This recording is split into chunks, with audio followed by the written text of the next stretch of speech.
ഇതെന്നാട്ടോ മയിലാട്ടോ പാത്രിക പുലിയാട്ടോ പാത്രിക ഇതെന്നാട്ടോ ഇത് മാർഗം കളി. ഒരു മാർഗം ഇല്ലാണ്ടാവുമ്പോ ഒരു കളി കളിക്കൂലേ മാർഗം കളി.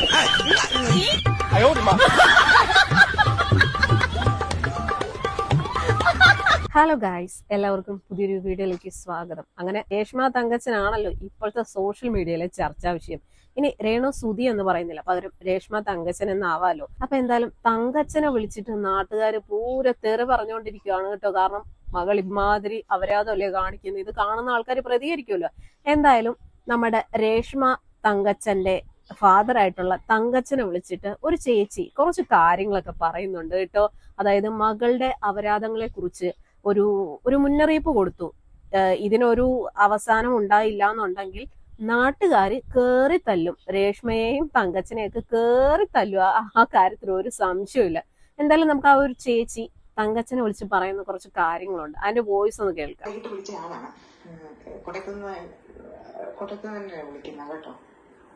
ഞാൻ വിളിച്ച് ഇന്നലെ കുറച്ച് കാര്യങ്ങൾ ഞാൻ പറഞ്ഞിട്ടുണ്ടായിരുന്നു. ഇവള് ഇനി ഈ രീതിയിൽ മുന്നോട്ട് ജീവിക്കാനാ പ്ലാനെങ്കിൽ നിങ്ങളുടെ പള്ളിയായിട്ട് ബന്ധപ്പെട്ട് ഈ മേൽഘടകത്തിൽ ഈ ഇവള് കാണിക്കുന്ന സബ്സ്ക്രിപ്ഷന്റെ വീഡിയോസ് മുഴുവൻ ഞാൻ കാണിക്കും. ഇവള് കാണിക്കുന്ന അശ്ലീലം, അവള് നിങ്ങളെ തെറ്റിദ്ധരിപ്പിച്ചിട്ടായിരിക്കും അവൾ ഓരോ കാര്യങ്ങളും ചെയ്യുന്നത്. പക്ഷെ ഇവള് കാണിക്കുന്ന അശ്ലീലങ്ങൾ മുഴുവൻ സോഷ്യൽ മീഡിയയിലുണ്ട്. അത് മുഴുവൻ കൊടുന്ന പള്ളിക്കാരെയും കാര്യങ്ങളെ എല്ലാം കാണിച്ച് ഇതിനൊരു തീരുമാനമാക്കും. നിങ്ങള് അങ്ങനെ മുന്നോട്ട് പോയാൽ ശരിയാകത്തില്ലല്ലോ. എല്ലാവരും ഭർത്താവ് മരിച്ചാൽ തുണി അഴിച്ചിട്ടിട്ടാണ് ജീവിക്കുന്നത്, അല്ല ബാറിൽ ഡാൻസ് ചെയ്താണോ ജീവിക്കുന്നത്? അല്ല, ജോലി ചെയ്ത് ജീവിക്കണം. ഇവൾക്ക് കണ്ട 3-4-5 ആണുങ്ങളുടെ കൂടെ അങ്ങോട്ടും ഇങ്ങോട്ടും കെട്ടിമറിയാനൊക്കെ ഇവർക്ക് ആരോഗ്യം ഉണ്ടല്ലോ. പിന്നെ ഇവർക്ക് എവിടെയെങ്കിലും എന്തെങ്കിലും ഒരു ജോലി, ഇവള് എന്തെല്ലാം തൊഴിൽ പഠിച്ചിട്ടുണ്ട്. അവള് നേഴ്സിംഗ് പഠിച്ചിട്ടുണ്ട്, അവള് എയർപോർട്ടിൽ ഏതാണ്ട് പഠിച്ചിട്ടുണ്ട്, മറ്റേത് പഠിച്ചിട്ടുണ്ട്, മറിച്ചത് പഠിച്ചിട്ടുണ്ടെന്ന്. അവള് പഠിച്ചത് എന്തെങ്കിലും തൊഴിൽ അവള് ചെയ്യട്ടെ. അവള് എത്ര നാൾ ഇങ്ങനെ തുണി അഴിച്ചിട്ട്, അവള് കഴിഞ്ഞ ദിവസത്തെ ഇവളുടെ കാണണം, അവള് തുണിയെല്ലാം മാറ്റി വെച്ചേച്ച് സാമാനത്തിനകം മുഴുവൻ ക്രീമും പുരട്ടി അവിടെ ആണുങ്ങൾക്ക് ഇട്ട് കൊടുക്കുന്ന ഫോട്ടോ. അവിടെ റേറ്റ് എത്രയാന്ന് ഓരോരുത്തരും ചോദിക്കുന്നത്. നിങ്ങളൊരു അപ്പനല്ലേ? നിങ്ങൾ പള്ളിയുടെ ഏതാണ്ട് വലിയ ഭാരവാഹിത്വം വഹിച്ച് നടക്കുന്ന ഒരുത്തനല്ലേ? നമ്മൾ നിങ്ങളോട് മര്യാദയ്ക്ക് പറഞ്ഞു തന്നു. നിങ്ങൾക്കത് കേൾക്കാനും നിങ്ങൾക്കത് മകളെ മര്യാദയ്ക്ക് നിർത്താനും നിങ്ങൾക്ക് പറ്റുന്നില്ലെങ്കിൽ പിന്നെ ഇവളുടെ പേരിൽ ഞാൻ ചൈൽഡ് ലൈനിൽ പരാതി കൊടുത്തിട്ടുണ്ട്. പിന്നെ കൊടുക്കാവുന്നിടത്തെല്ലാം കസ്റ്റംസ് ഇന്റലിജൻസി കൊടുക്കാവുന്നിടത്തെല്ലാം നമ്മൾ കൊടുത്തിട്ടുണ്ട്. കരീഷ്മയെ വിളിച്ചിട്ട് കാര്യങ്ങൾ പറഞ്ഞിട്ടുണ്ട്. പിന്നെ ഇനി വിദേശത്ത് പോവുകയോ വരികയോ ഒക്കെ ചെയ്തു കഴിഞ്ഞാൽ ഇവളെ നല്ല രീതിയിൽ അവളെ ചെക്ക് എടുക്കുകയും ചെയ്യും. പണ്ടത്തെ പോലെ അവൾക്ക് സ്വർണം കൊണ്ടുവരാൻ അല്ലെങ്കിൽ ഒരു കാര്യങ്ങളും അവൾക്ക് പറ്റത്തില്ല. ഇവള് ഗൾഫിൽ ദുബായി പോയി ചെയ്ത പരിപാടികളെല്ലാം അറിയാം. ഇവിടെ കൂടെ പോയ ആണുങ്ങളുടെ നമ്പർ ഞാൻ നിങ്ങൾക്ക് തരാം. ഇവളുടെ കൂടെ ദുബായി പോയി കിടന്ന ആണുങ്ങളുടെ നമ്പർ ഞാൻ നിങ്ങൾക്ക് തരാം. നിങ്ങളൊരു തന്തയല്ലേ? നിങ്ങൾ നിങ്ങളുടെ മകളെ വ്യഭിചരിക്കാനാണ് പഠിപ്പിച്ചത്, വ്യഭിചരിച്ച് ജീവിക്കാനാണ് പഠിപ്പിച്ചത്. ബൈബിളിൽ പറയുന്നുണ്ടോ വ്യഭിചരിച്ച് ജീവിക്കാൻ? ഭർത്താവ് മരിച്ച സ്ത്രീകളെല്ലാം വ്യഭിചരിച്ചാണോ ജീവിക്കുന്നത്? നിങ്ങൾക്ക് അത് കൊണ്ടുവന്ന് തിന്നാൻ നിങ്ങൾക്ക് നാണമില്ലേ? നിങ്ങളൊരു തന്തയാണോ? നിങ്ങളൊരു ആണാണോ? സ്വന്തം മകള് വ്യഭിചരിച്ചിട്ട് കൊണ്ടുവരുന്നത് ഒരു കുടുംബം മൊത്തം തിന്നുന്നത്. നിങ്ങളൊരു നാട്ടുകാർ തന്ന ഒരു വീടിന്റെ അകത്ത്, ഒരു അച്ഛനും എല്ലാവരും കൂടി തന്ന ഒരു വീടിന്റെ അകത്ത് കിടന്നുകൊണ്ട് നിങ്ങൾ എന്തോ ഈ കാണിക്കുന്നതൊക്കെ? ഇതൊക്കെ നിങ്ങൾ ദൈവസന്നിധിയെ നിങ്ങൾ കണക്ക് ബോധിപ്പിക്കേണ്ടി വരും കേട്ടോ. ഇവളുടെ അഹങ്കാരമൊക്കെ, ഇവളുടെ അഹങ്കാരിയോ എന്തോ ആയിക്കോട്ടെ, ഇവള് വ്യഭിചരിക്കണം. അവള് വ്യഭിചരിച്ചോട്ടെ. അവള് പേഴ്സണലായിട്ട് അവള് ആരെ വിളിച്ചു വേണമെങ്കിൽ വ്യഭിചരിക്കോ, കാശുണ്ടാവും. അവൾ എന്തിനൊക്കെ കൊണ്ടുവന്ന സോഷ്യൽ മീഡിയയിലോട്ട് ഇടുന്നത്? ഇവൾ എന്തിനാ സബ്സ്ക്രിപ്ഷൻ എടുത്തു? ഈ ഭർത്താവ് മരിച്ച സ്ത്രീകൾ സബ്സ്ക്രിപ്ഷൻ എടുത്ത് തുണി അഴിച്ചിട്ട് വയറ് കാണിച്ചും ബുക്കിൾ കാണിച്ചും വട കാണിച്ചു വേണം. അവള് പറയുന്നത് വട, അവിടെ ചെറിയ വടയാന്നു.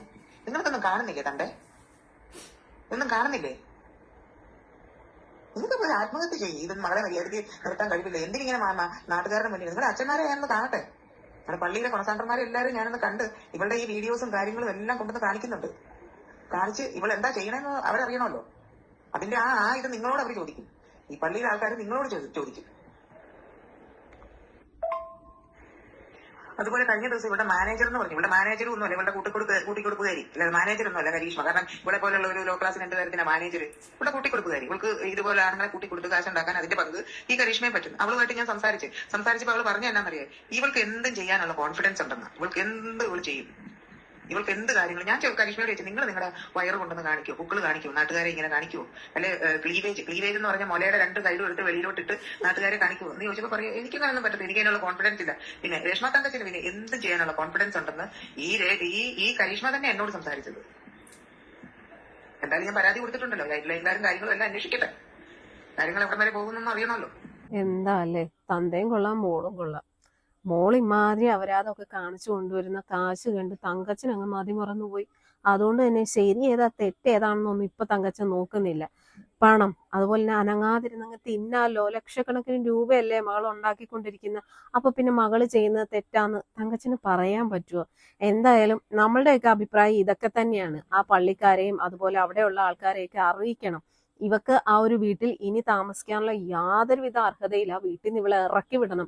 പകരം അവിടെ കിച്ചു താമസിക്കട്ടെ. കാരണം ഇമാതിരി അപരാധം കാണിച്ച് ആ വീട്ടിൽ കിടക്കാൻ ഇവക്ക് നാണമുണ്ടോ? ഇവക്ക് ഇതിലൊരു തീരുമാനം ഉണ്ടാവണം. കാരണം ഇപ്പൊ ഈ ഒരു സബ്സ്ക്രിപ്ഷന്റെ പേരിൽ ഒരുപാട് പെൺകുട്ടികളാണ് ഈ ഒരു മേഖലയിലേക്ക് എത്തിക്കൊണ്ടിരിക്കുന്നത്. ഇപ്പൊ ഒരുപാട് ആൾക്കാർ ഇതിനെതിരായിട്ട് പ്രതികരിച്ച് രംഗത്ത് വരുന്നുണ്ട്, പ്രത്യേകിച്ച് ഈ രേണുസുതിക്കെതിരെ. എന്തായാലും നമുക്ക് 1-2 വീഡിയോസ് ഒക്കെ ഒന്ന് കാണാം. 10 രൂപ കിട്ടിക്കഴിഞ്ഞാൽ സ്വന്തം ശരീരം വരെ തുറന്നു കാണിക്കാൻ റെഡി ആയിട്ടുള്ള കുറച്ചധികം ക്രിയേറ്റേഴ്സിനെതിരെയാണ് ഈ വീഡിയോ. അതുകൊണ്ട് തന്നെ നിങ്ങൾക്ക് ചിലപ്പോൾ ഇഷ്ടപ്പെടാൻ സാധ്യതയില്ല, പക്ഷെ ഞാൻ പറയാതിരിക്കാൻ നിവർത്തിയിൽ. ഇൻസ്റ്റാഗ്രാം ഈ സബ്സ്ക്രിപ്ഷൻ എന്ന് പറയുന്ന പ്ലാറ്റ്ഫോം കൊണ്ടുവന്നത് കഴിവുള്ള ക്രിയേറ്റേഴ്സ് അവരുടെ കഴിവ് പുറത്തെടുത്ത് കുറച്ച് പൈസ ഉണ്ടാക്കാൻ വേണ്ടിയിട്ടാണ്. അല്ലാണ്ട് നിങ്ങളുടെ അറ്റവും മൂലവും കാണിച്ച് പൈസ ഉണ്ടാക്കാൻ വേണ്ടിയിട്ടല്ല. കുറച്ച് പൈസ ഉണ്ടാക്കണമെങ്കിൽ ഒരു ഇൻസ്റ്റാഗ്രാം അക്കൗണ്ടും ഒരു സബ്സ്ക്രിപ്ഷൻ ചാനലും മാത്രം മതി എന്നുള്ള രീതിയിലാണ് നിങ്ങൾ കാണിച്ചു കൊടുക്കുന്ന മെസ്സേജ്. എന്റെ വീഡിയോ മാത്രം 9% ആൾക്കാരാണ് 17 വയസ്സിൽ താഴെയുള്ളവർ കാണുന്നത്. നിങ്ങളുടെ സബ്സ്ക്രൈബേഴ്സിൽ എത്ര ആൾക്കാർ 17 വയസ്സിൽ താഴെ ഉണ്ടാവും? സോ അവരുടെയൊക്കെ മുന്നിൽ നിങ്ങൾ എന്താണ് കാണിക്കുന്നത്? പൈസ ഉണ്ടെങ്കിൽ ശരീരം വരെ കിട്ടും എന്നുള്ള തരത്തിലുള്ള മെസ്സേജാണ് നിങ്ങൾ കേരളത്തിലെ ജനങ്ങൾക്ക് കൊടുക്കുന്നത്. നിങ്ങൾ ഈ കാണിച്ചു കൊടുക്കുന്ന പ്രവൃത്തി കൊണ്ട് ഓരോ മനുഷ്യരുടെ മനസ്സിലും ചെന്ന് കയറുന്നത് പൈസ ഉണ്ടെങ്കിൽ ആരെ വേണമെങ്കിലും കാണാമെന്നുള്ള ചിന്തയാണ്.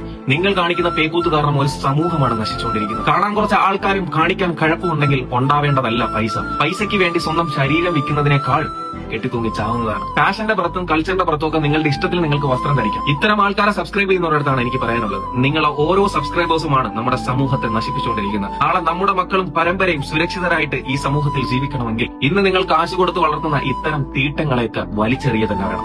നിങ്ങളുടെ പേക്കൂത്തുകൾ കാരണം സമൂഹത്തിന്റെ മനസ്സിൽ ഇത്തരം ചിന്താഗതികൾ ഉണ്ടാക്കുന്നതുകൊണ്ട് മര്യാദയ്ക്ക് നടക്കാൻ ആഗ്രഹിക്കുന്ന പെൺകുട്ടികൾക്ക് പോലും പുറത്തിറങ്ങി നടക്കാൻ പറ്റാത്ത അവസ്ഥയിലാണ് നിങ്ങൾ കേരളത്തെ കൊണ്ടെത്തിക്കുന്നത്. ലോകത്തെങ്ങും കേരളത്തിനൊരു വിലയുണ്ട്. അത് ശരീരം വിറ്റ് ജീവിച്ചുണ്ടാക്കിയെടുത്ത വിലയല്ല. ഒന്ന് തിരിഞ്ഞു നോക്കിക്കഴിഞ്ഞാൽ പലതും നിങ്ങൾക്ക് കാണാൻ പറ്റും. ഇനി നിങ്ങൾ സബ്സ്ക്രൈബ് ചെയ്യുന്നതിന് മുന്നേ ചിന്തിക്കുക, നിങ്ങൾ നശിപ്പിച്ചുകൊണ്ടിരിക്കുന്ന ഒരു സമൂഹത്തിനെയാണ്. ശരിക്കും പറഞ്ഞു കഴിഞ്ഞാൽ ഇതുപോലെ കാണിക്കുന്നവളുമാരെ മാത്രം നമ്മൾ പറഞ്ഞാൽ പോരാ. അതായത് ഇവളുടെയൊക്കെ ഈ സബ്സ്ക്രിപ്ഷൻ എത്രയോ രൂപയൊക്കെ മുടക്കി കാണാനിരിക്കുന്ന അവന്മാരെയും പറയണം. ഒന്ന് ആലോചിച്ച് നോക്കണം. ഇവന്മാരൊക്കെ ഈ 399 അല്ലെങ്കിൽ 199 ഒക്കെ ചാർജ് ചെയ്ത് ഇവളുടെയൊക്കെ സബ്സ്ക്രിപ്ഷൻ കാണാൻ ഇരിക്കുന്നുണ്ടല്ലോ. ഇവനൊക്കെ വീട്ടിലെ അമ്മയും പെങ്ങളും അല്ലെ ഭാര്യയൊക്കെ ഉള്ളവരായിരിക്കത്തില്ലേ? എന്നിട്ടും ഇവനൊക്കെ നാണം ഉണ്ടോന്ന് ഓർക്കുന്ന കണ്ട പെണ്ണുങ്ങൾ ഇതുപോലെയൊക്കെ കാണിക്കുമ്പോൾ അത് പോയിരുന്ന് പണം മുടക്കിയിരുന്ന് കാണാനായിട്ട് ഉളുപ്പുള്ളവന്മാരാണോ? ഇവളുമാരെ പറയുന്നത് പോലെ തന്നെ ഇവളുമാരുടെയൊക്കെ സബ്സ്ക്രിപ്ഷൻ എടുക്കുന്നവരെയും നമ്മൾ പറയണം. ശരിക്കും പറഞ്ഞാൽ ഈ സബ്സ്ക്രിപ്ഷൻ എന്ന പരിപാടി നിർത്തലാക്കണം. അല്ലാന്നുണ്ടെങ്കിൽ വലിയ ഒരു അപകടത്തിലേക്ക് നമ്മുടെ വളർന്നു വരുന്ന പെൺകുട്ടികൾ ഉൾപ്പെടെ ചെന്ന് ചാടും.